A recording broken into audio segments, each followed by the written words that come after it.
The winter of 1874 was one of the coldest the mountains had ever known. Snow fell slowly over a forgotten mining camp tucked deep between the hills, where men traded their hopes for silver dust and learned to survive without mercy. In that place, kindness was rare, and dignity was often sold cheaper than coal. Elijah Cole was a mountain man, tall, broad-shouldered, and worn down by years of solitude. Frost clung to his beard.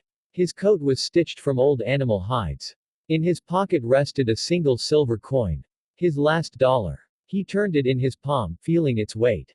That coin meant food, or it meant nothing at all. At the center of the camp stood a rough wooden table. Men gathered around it, their faces hard and expressionless. Tonight, another auction was about to begin, one of those nights where human lives were reduced to bids. Then she was brought forward. A woman wrapped in plain clothes, her face hidden beneath a deep hood. Her hands trembled, but she did not cry. She did not speak. Yet her silence carried more pain than words ever could. $1 to start. The auctioneer shouted. Laughter rippled through the crowd. 2. 3. Elijah remained still. Something inside him tightened, an ache he didn't recognize, as if an old wound he never knew he had was reopening.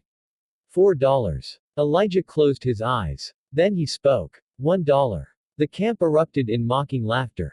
You serious? $1 won't buy you anything. The auctioneer shrugged. No one else raised a bid. The silver coin hit the table. The last dollar Elijah Cole would ever own. And just like that, destiny changed hands. Elijah led the hooded woman away through the snow toward his small cabin. Neither of them spoke. The cold wind howled through the trees, but she followed without resistance. Inside, Elijah lit the fire, offered her a blanket, and stepped back. You're safe here, he said quietly. I don't expect anything from you. She stiffened. After a long silence, she finally spoke.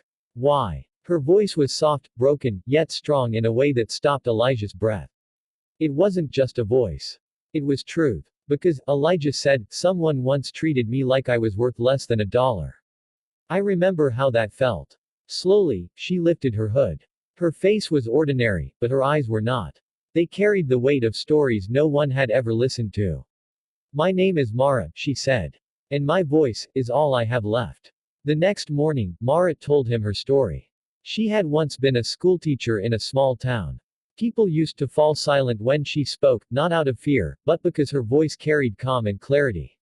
But a powerful man decided she belonged to him. She refused. And for that refusal, she was sold. Elijah clenched his fists, anger rising in his chest. Mara shook her head gently. Anger won't save me, she said. I just needed someone to see me as human again.